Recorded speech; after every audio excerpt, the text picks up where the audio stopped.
The events discussed in this video took place in 2018 in Wiesbaden, a beautiful city located in the central western part of Germany. 14-year-old Susanna Feldman asked her mother Diana one day to let her spend the night at a friend's house, promising to be home the next morning without fail. However, the next day, it was about 8:30 a.m., but Susanna never returned. Diana's motherly heart began to clench with worry, and she decided to send her daughter a WhatsApp message, asking her where she was and the reason why she had not returned home. The reply she received was quite strange, planting disturbing and gloomy thoughts in her soul.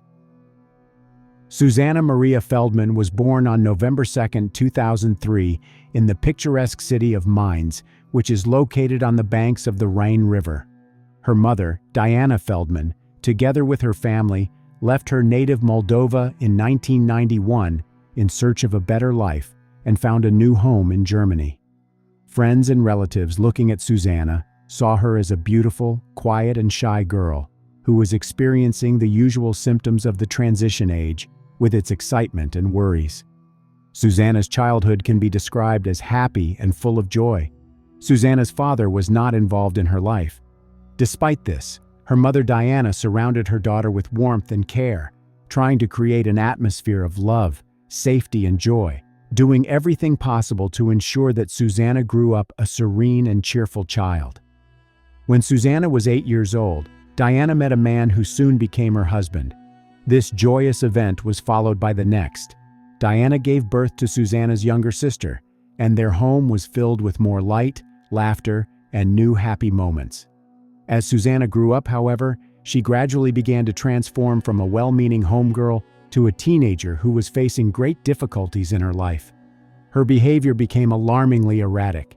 She began to skip classes, seeking new experiences and company not within the walls of the school, but in a shelter for refugees.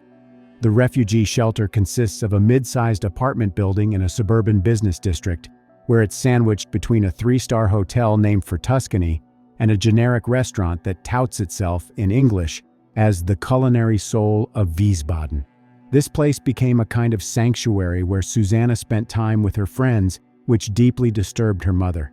Diana, a loving and caring mother, tried to prevent her daughter from falling into the abyss of indiscretion. She spoke earnestly to Susanna, telling her that she and her friends could not truly understand the lives of refugees, could not imagine the horror and suffering they went through. At the same time, Diana did not mind Susanna's friendship with migrant children. "They tell the kindergarten kids, make friends with foreign children. That's what I taught my children," Diana recalls. However, the situation was more complicated than it first appeared, for at the heart of it was Susanna's strong attachment to a 14-year-old boy she called Casey. This young refugee lived with his family in a refugee shelter. This bond with Casey, intertwined with the threads of their young love, further alarmed Diana, adding to her sleepless nights and deep thoughts. Susanna didn't tell her mother about her truancy from school. When it came to light, Susanna told her mother that she felt uncomfortable at school. She was having trouble with 2 girls, and a teacher was calling her Dracula. It was agreed with the school administration that Susanna would change schools after summer vacation. On the evening of May 22, 2018, Susanna, turning to her mother, asked permission to stay the night at her best friend's house. Her mother, Diana, looked at her daughter thoughtfully and after a moment gave her consent, but reminded Susanna that she had to get home early because she had to take her youngest daughter to daycare in the morning and then hurry to work. Susanna, picking up on her mother's serious tone, promised that she would be home no later than 7 a.m. By 8:30 a.m., however, Diana, restlessly checking her watch, realized that her daughter still hadn't returned. Taking out her phone, she texted Susanna a short but anxious WhatsApp message, asking where she was and why she still wasn't home. A few minutes later, she received oddly terse replies, "I'll come back later," and "low battery," which only heightened her motherly anxiety and left many questions unanswered. Diana Feldman immediately suspected something amiss. The message didn't fit her daughter's usual writing style. At 11:30 a.m., Diana received another message that read, "Goodbye Wiesbaden, now on to Paris with Armando." "What?" Diana replied. "With my baby Armando. came the reply. Also attached to the message was a picture of Susanna's hand holding a cigarette. Diana tried to contact her daughter, but her efforts were in vain. The worried mother tried calling and texting, but nothing worked. Confusion and anxiety overwhelmed her, forcing Diana to contact the police. Susanna never mentioned anyone named Armando, and, as soon became clear, none of her friends had heard of him. At 9 p.m. that evening, Susanna Feldman was officially reported missing. Not only the police rushed to find the girl, but also numerous volunteers who tried to help bring her home. Diana felt devastated and confused. She didn't know what to do or where to run. Her heart was racing and her thoughts were confused. She tried to stay calm, but it was difficult. She knew she had to act quickly and decisively to find her daughter. But she didn't know where to start. She called Susanna's friends, but no one she talked to had seen Susanna since the previous day. Diana began to panic. She was afraid that something bad might have happened to her daughter. More than 24 hours after her daughter had disappeared, Diana Feldman finally received a longer message. "Mom, I'm not coming home," it said in ungrammatical German. "I'm with my boyfriend in Paris. I'll be back in 2 or 3 weeks or never. Don't look for me." As the detectives began their investigation, they were quickly able to determine that Susanna had not stayed overnight at any of her friends' houses. Each interview, conducted with carefully chosen words, confirmed this disturbing truth. It appeared that she had lied to her mother and had actually spent the night somewhere else. When investigators learned of the cryptic text messages Diana had received, they drew the obvious and most simple conclusion. The messages were full of innuendo, and after analyzing them, detectives concluded that Susanna had simply run away from home. Given this assumption, the investigators were not very eager to find her. In the following days, Diana Feldman kept pressing the police to do more. She asked Susanna's friends when they had last seen her and tried to get a television station to report on the case. Eventually, she wrote a desperate plea on Facebook, addressed to Germany's Chancellor. "Dear Mrs. Merkel, this letter is a cry for help. I feel abandoned by the German state and our friend and helper. Not to know where your child is and whether she is okay is the worst feeling a mother can have. Knowing that her daughter was in love with a peer from a refugee family and seeing that the police were not doing their best to find Susanna, Diana went to the refugee shelter where the Bashar family lived. This was the family of 14-year-old Casey, the boy Susanna was in love with. Diana, burning with worry, spoke to each family member, hoping to find some clue that would lead to her missing daughter. The Bashar family members greeted Diana with respect and sensitivity, realizing the gravity of the situation. Each of them informed Diana that they had only learned of the girl's disappearance from the television news.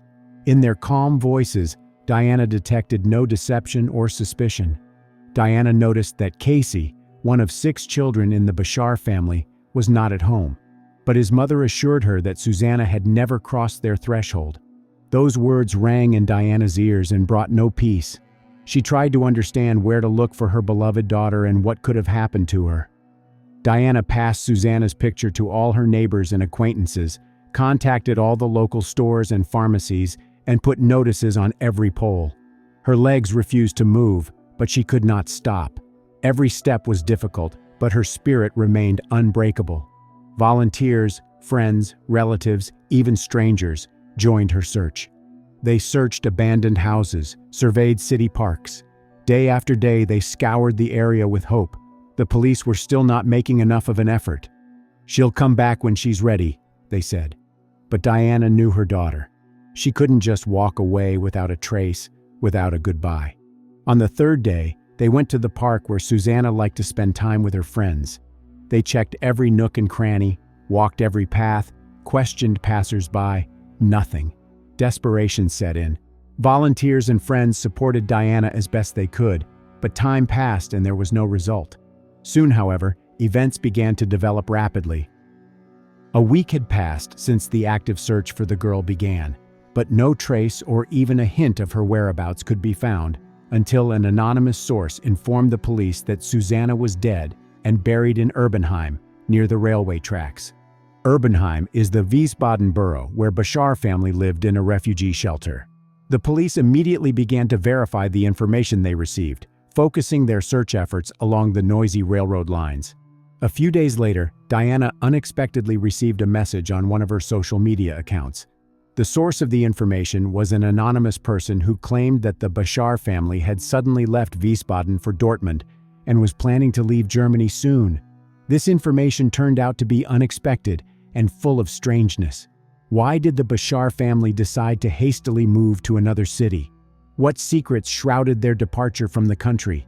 The suspiciousness of the situation became more and more obvious, prompting dark premonitions and many questions, the answers to which remained unanswered for the time being. 2 disturbing and agonizingly long weeks after Susanna disappeared, on June 6, 2018, Diana Feldman heard the worst and most devastating news of her life. Susanna's body, her beloved daughter, had been discovered in a ditch located near the railroad tracks. The body had been carelessly covered with earth, leaves, and tree branches, sparingly masking the signs of cruelty. Her own sweatshirt was tied into a knot around Susanna's neck. Her face and body were covered with multiple impact marks, testifying to the perpetrator's brutality. Susanna's cell phone, her other personal belongings, and even the sneakers she was wearing on the day of her disappearance were never found. Everything that could be of any value was taken by the perpetrator. The police subsequently released some details about how the investigation into this grim incident unfolded. Investigators were tipped off to the whereabouts of Susanna's body by a 13-year-old boy from a refugee family living in the same shelter as the Befor family. The Befor family, which consisted of 8 people, included 2 parents and 6 children of varying ages, including adults. Susanna was in love with 14-year-old Kisi, but the darkest shade of the story was that Kisi's older brother Ali, who was 20, had repeatedly attracted police attention. In particular, his involvement in a case of indecent contact with an 11-year-old girl who lived in the same refugee shelter was mentioned. There is no information about this case in the German press, but the fact that Ali continued to remain at large suggests that the police were unable to gather enough evidence to bring formal charges against him. The police also presented their elaborate version of the chain of events leading up to Susanna's tragic death. On the evening of May 22nd, Susanna, after telling her mother that she was going to spend the night at a friend's house, had in fact secretly gone to a refugee shelter where she planned to meet Casey. However, Casey did not show up alone, but in the company of his older brother Ali. As it turned out later, Ali had been following Susanna closely for a long time and had repeatedly shared with friends his intentions to become intimate with her. Diana believes that Casey, wanting to please his older brother, deliberately lured Susanna to the shelter. Once there, among people she knew little about, Susanna instantly realized the gravity of her situation. Further investigation revealed that on that fateful night, she had written a desperate text message to her friend pleading for help. In the message, Susanna confessed that she was scared and that she was in a shelter with Ali and his friends. She wanted to leave, but they wouldn't let her go. Susanna turned to her best friend for help, desperate in her heart, believing that in this cold world there would be someone who could give her a helping hand. Her friend was the only one who knew about Susanna's problems, the only one who knew the truth about the hopelessness of her situation, and the only one who could have prevented the tragedy by simply telling her parents about the growing threat or calling the police. But alas, fate had it differently. Her friend took no action and allowed Ali Befor's dark plans to come to fruition. In the depths of his dark thoughts, he had long nurtured ideas that had now become a reality. After his intimate contact with Susanna, Ali Befor realized that he could not let her go. He was afraid she would go to the police, so he strangled her. He left her no chance of escape. The next morning, Susanna's phone came alive with messages from her mother Diana. Without a shadow of regret or doubt, Befor took her phone and began answering the messages as if it were Susanna answering. To this monster, such actions seemed like a game, part of unimaginable fun. In his macabre fun, he even inserted a cigarette into the lifeless Susanna's fingers, took a picture and sent it to Diana. Police have not been able to establish exactly where this horrific crime took place, or whether Ali Befor's parents knew of their son's deeds. After he disposed of Susanna's body, bravado overcame Ali Befor's caution. He began spreading the word about his deed, not shying away from the age or perception of his audience. Among his audience was a 13-year-old boy whose eyes and ears had seen and heard more than they could contain. It was this boy who, overcome by fear, told the police where to find the body of the missing Susanna. By the time the police started looking for Ali, he had already left Wiesbaden with his parents and 5 siblings. This fact suggests that his parents knew what had happened to Susanna Feldman and understood who was responsible for her death. Obviously, it was not a coincidence that they decided to leave the country where they had been provided with housing and benefits. Another surprising detail surfaced during the investigation. The Bashar family, 8 in number, arrived in Germany in October 2015, claiming at the border crossing that they had no personal documents. However, 8 days after Susanna Feldman's death, on June 1, 2018, the Bashar family went to the Iraqi Consulate General in Frankfurt am Main to obtain documents to replace their Iraqi passports, which had by then become invalid. They were also carrying German identity cards. The names on the Iraqi documents were different from those on the German identity cards, which recorded the names given by the family when they entered Germany. The Iraqi documents revealed the suspect's true name to be Ali Bashar Ahmad Zabari. The investigation also revealed that Ali Bashar was denied asylum in Germany in 2016. However, he was allowed to remain in Germany while his appeal was being considered. Even after he was identified as a suspect in the country's highest-profile murder case, Bashar, along with his parents and 5 of his siblings, managed to procure papers, board a flight to Istanbul, and return to the family's home in the Kurdish region of northern Iraq. Upon receiving this information, the German police put Ali Bashar on an international wanted list. Just 2 days after Susanna Feldman's body was discovered, on June 8, 2018, Ali Bashar was arrested in Iraq. His parents told local authorities that they knew nothing about the crime, refuting the suggestion that they had left Germany in an attempt to hide their son from justice. Ali's mother claimed she did not want her son to be punished in a foreign country. "If he is really guilty," she said, "he should be punished in his homeland." Despite the absence of an extradition treaty between Germany and Iraq, Ali Bashar was extradited to German authorities and returned to Germany, where he was charged in the case of the brutal crime against Susanna Feldman. During the investigation, Bashar pleaded guilty only to taking the girl's life, claiming that he and Susanna had been drinking alcohol and using illegal substances that fatal evening. He claimed they had consensual, intimate contact. He said the innocent interaction suddenly turned into a conflict after Susanna threatened him that she would report him to the police. Consumed by the fire of rage and unable to restrain himself, he committed a terrible act. However, Ali Bashar's words turned out to be another lie he had spun in an attempt to avoid full accountability. Forensic experts thoroughly examined Susanna's body and found no traces of alcohol or illegal substances in her system. This fact only emphasized the depth of the callous deceit and cruelty with which this crime was committed. The death of Susanna Feldman was the 3rd high-profile case since 2016, when 19-year-old Maria Laudenberger was attacked in Freiburg. Since Susanna's death, the authorities led by Chancellor Merkel have faced a new wave of criticism of their open borders policy. Germany's largest newspaper Bild called on the country's government to apologize to the Feldman family. At a summit in Canada, Merkel discussed the tragic death of Susanna Feldman, saying what happened shocked many, including herself. "The incredible suffering endured by the family and the victim herself touches us all and affects me personally," Merkel said. On the other hand, it is a call to all of us, first of all, to take integration very seriously and to make our values clear again and again, Merkel added. However, her words did not impress Diana Feldman, who believes that Merkel, who has no children of her own, will never be able to understand the depth of her pain and what every mother who has lost a child must go through. Diana Feldman also renewed her criticism of police work after Susanna disappeared in May 2018. Police officers processed a missing persons report, but Diana Feldman believes that her information was not taken seriously enough at the time. For example, about questionable text messages sent to her from her daughter's smartphone.